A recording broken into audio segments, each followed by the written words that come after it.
अस्सलाम वालेकुम dear students.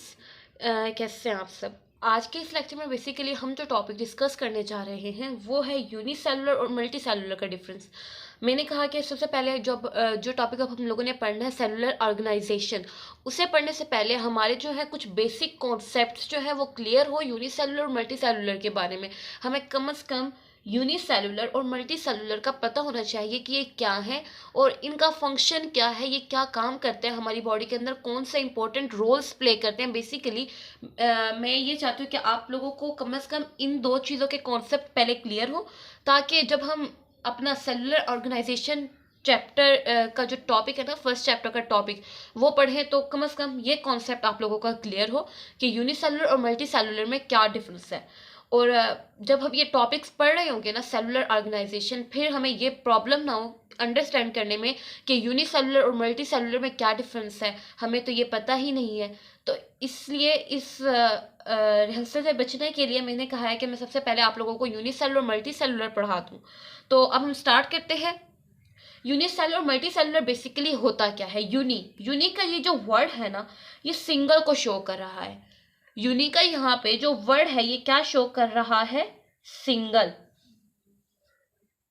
इसमें बेसिकली हम किसी चीज के सिंगल होने के बारे में पढ़ रहे हैं। यूनी का मतलब क्या हो गया यहाँ पे, सिंगल। जबकि सेलुलर, ये सेलुलर वर्ड कहाँ से निकला है। बेसिकली ये जो वर्ड है सेलुलर, ये किससे निकला है, सेल से निकला है। तो इसमें हम किसकी बात करेंगे, बेसिकली यूनिसेलुलर में हम सिंगल सेल की बात करते हैं। तो इसका कॉन्सेप्ट तो आपको क्लियर हो गया होगा कि यूनिसेलुलर हम किस चीज की स्टडी करते हैं, सिंगल सेल की स्टडी करते हैं। जस्ट इसमें क्या होगा, जस्ट सिंगल सेल प्रेजेंट होगा। उसके बाद हमारे पास आ जाता है multi cellular. Multi cellular basically क्या है, मल्टी मीन यानी हम कहीं पे जिस तरह जाते हैं, हम कहते हैं हमें मल्टी में ये चीज दिखाएं। शॉप्स वगैरह पे जाते हैं अक्सर, हम कहते हैं ना कि हमें मल्टी में ये चीज दिखाएं। तो मल्टी का मतलब डिफरेंट होता है ना, डिफरेंट कलर्स आ जाते हैं। हम कहते हैं कि हमें मल्टी कलर्स में दिखाएं, तो डिफरेंट कलर्स में या फिर यानी डिफरेंट चीजें जब आ जाती है ना, एक से ज्यादा जब चीजें आ जाए तो हमारे पास क्या कहलाता है, मल्टी। जबकि सेलुलर का वर्ड मैंने आप लोगों को जैसे अभी बताया है कि ये किससे निकला है, ये हमारे पास निकला है सेल से। बेसिकली हम लोग मल्टी सेलुलर में किस चीज की स्टडी करते हैं, बेसिकली मल्टी सेलुलर में हम लोग स्टडी कर रहे होते हैं मल्टी सेल्स की या फिर मैनी सेल्स की। तो अब हम इनके आगे मेन पॉइंट्स देख लेते हैं इनके डिफरेंस के, कि ये चीजें, ये दोनों जो है यूनिसेलुलर मल्टी सेलुलर, किस किस जगह और किस किस वजह से ये एक दूसरे से थोड़ा डिफरेंट है। अब देखते हैं यूनिसेलुलर कंटेन सिंगल सेल। जैसे कि मैंने बताया है कि यूनि का मतलब सिंगल है और सेलुलर का मतलब सेल है, तो ये क्या करेगा, कंटेन करेगा जस्ट सिंगल सेल को। और हमारे पास जो मल्टी सेलुलर है, इसमें जो मल्टी है ये मैनी को शो कर रहा है और सेलुलर जो है ये सेल को शो कर रहा है। तो ये एक ऐसी टाइप है सेल की जो कंटेन करती है डिफरेंट या फिर मैनी सेल्स को, एक से ज्यादा होंगे। बस इसमें आप लोगों ने जस्ट ये कॉन्सेप्ट याद रखना है कि यूनि में जस्ट हम वन सेल की स्टडी करेंगे, जबकि मल्टी सेलुलर में हम वन और मोर सेल की स्टडी करेंगे। अब हमें इस चीज का भी पता होना चाहिए, हम ऑर्गेनिज्म जो है, ह्यूमन बीइंग, जितने भी एनिमल्स हैं जिन्हें आजकल हम अपनी आंखों से देख रहे होते हैं, जितने भी एम्फीबियंस, रेप्टाइल, बर्ड्स, मैमल्स, जितने भी हैं हमारे पास, फिशेज आ जाती हैं, ये जो है ये मल्टी सेलुलर है, क्योंकि इनके अंदर जस्ट सिंगल सेल नहीं है, इनमें और भी बहुत से सेल्स हैं। अब हमें इसके एग्जाम्पल में हमारे पास क्या आ जाता है, fishes, amphibian, reptiles, birds and mammals. तो हम ह्यूमन स्पेशली जो है वो मल्टी सेलुलर है। इसमें सिंपल एग्जांपल हम लोग ह्यूमन बीइंग की लेंगे। उसके बाद देखते हैं unicellular do not contain membrane bonded organelle. ये तो सिंगल सेल है, तो ये फिर नहीं कंटेन करती मेम्ब्रेन बॉन्डेड ऑर्गेनेली, क्योंकि सिंगल सेल है, इसे जरूरत ही नहीं है कि इसके पास मेम्ब्रेन बॉन्डेड ऑर्गेनेली हो। तो क्या है, इसमें ये कंटेन नहीं करती मेम्ब्रेन बॉन्डेड ऑर्गेनेली को। उसके बाद हमारे पास जो आ जाता है वो है मल्टी सेलुलर में कंटेन मेम्ब्रेन बॉन्डेड ऑर्गेनेली। अब ये जो है मल्टी सेलुलर है, इनके पास एक से ज्यादा सेल है, तो ये कंटेन करती है हमारे पास मेम्ब्रेन बॉन्डेड ऑर्गेनेलीज को। तो क्या है यहाँ पे मेजर कॉन्सेप्ट हमारा, कि मल्टी सेलुलर जो है इनके पास ज्यादा सेल्स हैं जिनकी वजह से ये कंटेन करेंगी मेम्ब्रेन बॉन्डेड ऑर्गेनेलीज को, जबकि यूनिसेलुलर जो है उनके पास जो सिंगल सेल है जिसकी वजह से वो कंटेन नहीं करती मेम्ब्रेन बॉन्डेड ऑर्गेनेलीज को।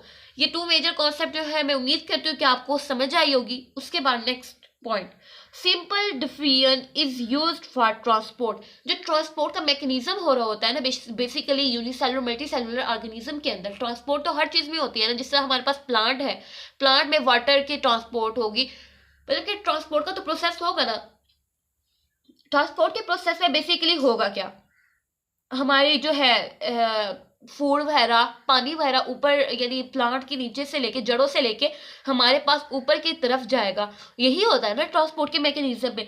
तो सिंपल यूनिसेलुलर में सिंपल डिफ्यूजन जो होती है उसको यूज किया जाता है ट्रांसपोर्ट के लिए। यूनिसेलुलर में हमारे पास किसको यूज किया जाता है, सिंपल डिफ्यूजन को किसके लिए यूज किया जाता है, ट्रांसपोर्ट के मैकेनिज्म के लिए यूज करते हैं। उसके बाद मल्टीसेलुलर ऑर्गेनिज्म में सिंपल डिफ्यूजन को यूज किया जाता है। इसमें भी हम क्या करते हैं, हम किसको यूज कर रहे हैं, यहाँ पे जो सिंपल डिफ्यूजन है ना इसको बेसिकली हम यूज कर रहे होते हैं किस चीज के लिए, एक्टिव ट्रांसपोर्ट के लिए और किसके लिए, पैसिव ट्रांसपोर्ट के लिए। बेसिकली मल्टीसेलुलर में हम लोग सिंपल डिफ्यूजन तो होती है लेकिन उसका यूज किस लिए किया जाता है, एक्टिव ट्रांसपोर्ट के लिए और पैसिव ट्रांसपोर्ट के लिए। ये इन दोनों का मेजर डिफरेंस है ये ट्रांसपोर्ट सिस्टम वाला, कि यहाँ पे यूनिसेलुलर में जो सिंपल डिफ्यूजन जो है वो जस्ट ट्रांसपोर्ट करवा रही है, सिंपल ट्रांसपोर्ट करवा रही है, जबकि सिंपल डिफ्यूजन जो है मल्टीसेलुलर में क्या करवा रही है, एक्टिव और पैसिव ट्रांसपोर्ट दोनों करवा रही है।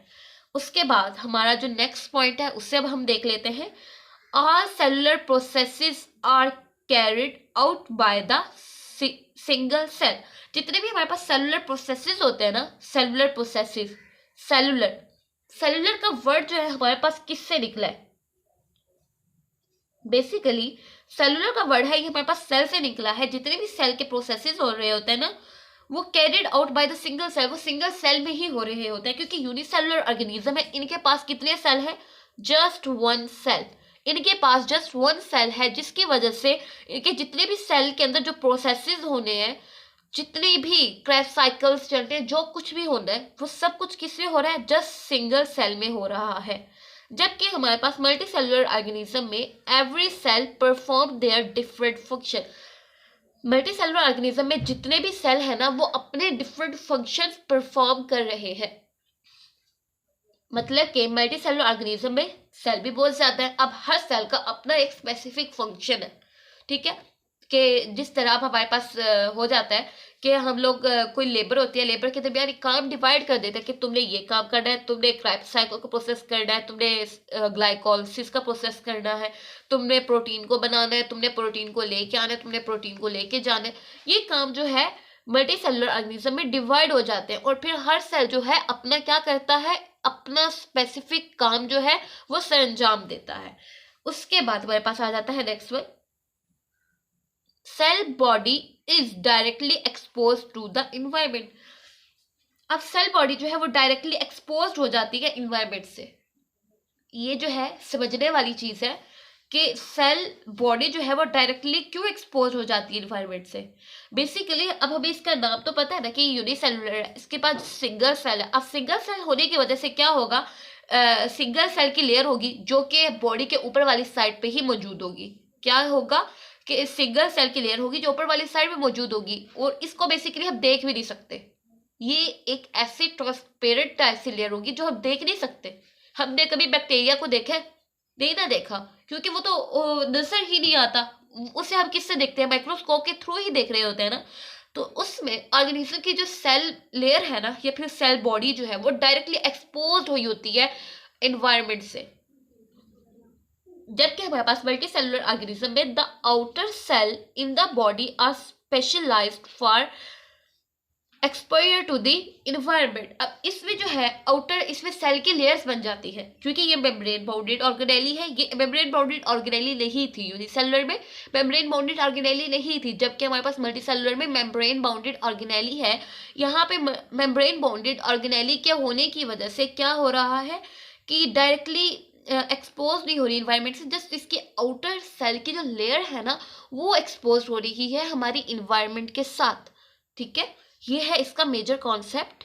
उसके बाद विजिबल अंडर माइक्रोस्कोप, जैसे कि मैंने बताया है कि सेल की जो सिंगल लेयर होगी इसमें ना तो मेम्ब्रेन बॉन्डेड ऑर्गेनेली होंगी, क्योंकि ये बैक्टीरियाज हैं, ये हमें नज़र नहीं आते, तो ये डायरेक्टली एक्सपोज भी कर रहे होते हैं हमारी इन्वायरमेंट के साथ, तो इस वजह से ये विजिबल होते हैं जस्ट माइक्रोस्कोप के अंदर।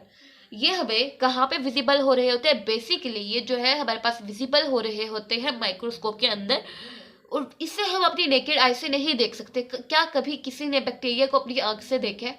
कभी भी ऐसा नहीं होगा। ये जो है विजिबल होते हैं जस्ट अंडर द माइक्रोस्कोप, ये जस्ट माइक्रोस्कोप के अंडर ही विजिबल होंगे। उसके बाद जो मल्टी सेलुलर ऑर्गेनिज्म है ये विजिबल होंगे टू नेकेड आई। अब मल्टी सेलुलर ऑर्गेनिज्म है, फॉर एग्जाम्पल ह्यूमन बीइंग। अब जैसे देखिए ये मेरे हाथ है, मेरे हाथ की जो ऊपर की लेयर है इसके ऊपर डिफरेंट सेल्स मौजूद है, इसके ऊपर अब डिफरेंट सेल मौजूद है, तो ये डायरेक्टली एक्सपोज तो हो रही है हमारी इन्वायरमेंट से, लेकिन ये इसकी आउटर लेयर है। ये क्या है? ये इसकी आउटर लेयर है, जिसकी वजह से ये डायरेक्टली एक्सपोज तो हो रही है हमारी इन्वायरमेंट के साथ, लेकिन हमें कोई हार्म नहीं हो रहा। इस वजह से नहीं हो रहा क्योंकि हम जो है मेम्ब्रेन बॉन्डेड ऑर्गेनेलीज हमारे अंदर मौजूद है, हमारे सेल जो है हम यूनिसेलुलर नहीं है, हम मल्टी सेलुलर हैं, जिसकी वजह से हम डायरेक्टली एक्सपोज तो हो रहे हैं हमारे अपनी इन्वायरमेंट के साथ, लेकिन हमें कोई हार्म नहीं है। अब देखिए मेरा हाथ जो है नजर आ रहा है आप लोगों को, तो बेसिकली यही मेजर कॉन्सेप्ट है कि मल्टी सेलुलर ऑर्गेनिजम्स जो है ये विजिबल हो रहे होते हैं नेकेड आई से, हम इसे अपनी आम आंख से देख सकते हैं। बेसिकली क्या कर सकते हैं हम लोग, इसे अपनी नेकेड आई से देख सकते हैं, जबकि हमारे पास जो यूनिसेलुलर है इनको जस्ट माइक्रोस्कोप के अंडर ही देख सकते हैं। ठीक है, अब नेक्स्ट जो है पॉइंट हमारे पास asexual reproduce by binary fission. अब इनके अंदर जो है रिप्रोडक्शन का प्रोसेस होगा, जितने भी ऑर्गेनिजम्स हैं उनके अंदर जो है रिप्रोडक्शन ये बहुत अहम है। रिप्रोडक्शन इनके अंदर होगी, लेकिन उनके भी अब डिफरेंट प्रोसेसेस है ना, डिफरेंट प्रोसेसेस है। अब एसेक्सुअल रिप्रोडक्शन जो है बाय बाइनरी फिशन के थ्रू जो है इनमें एसेक्सुअल रिप्रोडक्शन होगी। बाइनरी फिशन के थ्रू इनके अंदर क्या हो रही है, एक सेक्सुअल रिप्रोडक्शन हो रही है, जबकि हमारे पास मल्टी सेलुलर ऑर्गेनिज्म में क्या हो रहा है, ये सेक्सुअली रिप्रोड्यूस कर रहे हैं। मेन डिफरेंस जो हमारे पास यूनिसेलुलर मल्टी सेलुलर में आ जाता है कि एक जो है वो हमारे पास क्या कर रहा है, वो एसेक्सुअली रिप्रोड्यूस हो रहा है, दूसरा जो है वो हमारे पास सेक्सुअली रिप्रोड्यूस हो रहा है। मतलब कि जो यूनिसेलुलर है वो एसेक्सुअली रिप्रोड्यूस हो रहे हैं by the process of binary fission, जबकि हमारे पास जो मल्टी सेलुलर ऑर्गेनिज्म है वो सेक्सुअली रिप्रोड्यूस हो रहे हैं बाय गैमीट्स। गैमीट्स के जो है गैमीट्स सेक्सुअली रिप्रोडक्शन के थ्रू इनके अंदर जो है वो गैमीट्स बन रहे हैं। अब ये जो गैमीट्स है ना, ये आगे अपना फर्दर जो है काम सरंजाम देंगे, लेकिन इनमें जो है बेसिक कॉन्सेप्ट जो हमने याद रखना है वो है, एक जो है वो एसेक्सुअली रिप्रोड्यूस हो रहा है बाय बाइनरी फिशन, और दूसरा जो है वो सेक्सुअली रिप्रोड्यूस हो रहा है बाय गैमीट्स। तो मैं उम्मीद करती हूँ कि आपको लेक्चर की समझ आई होगी। बेसिकली अब जब हम पढ़ रहे होंगे ना मतलब कि सेलुलर ऑर्गेनाइजेशन, तो उससे पहले हमारे ये जो मेजर कॉन्सेप्ट्स हैं ना यूनिसेलुलर के मल्टी सेलुलर के, ये जो है हमारे क्लियर होने चाहिए। जब हमारे ये क्लियर होंगे ना तो उससे अंडरस्टैंड करना हमारे लिए ज़्यादा मुश्किल नहीं होगा, क्योंकि उसमें हमने मस्टर्ड प्लांट को और फ्रॉक को पढ़ना है, और बेसिकली देखा जाए तो दोनों के दोनों मल्टी सेलुलर हैं, लेकिन हमें बेसिकली इनका पता होना चाहिए कि एक दूसरे से ये किस वजह से और किस तरीके से डिफरेंट है। तो मैं उम्मीद करती हूँ कि आपको लेक्चर की समझ आई होगी। अपना बहुत सारा ख्याल रखिएगा, चैनल को लाइक और सब्सक्राइब करना मत भूलिएगा, और फी अमानिल्लाह।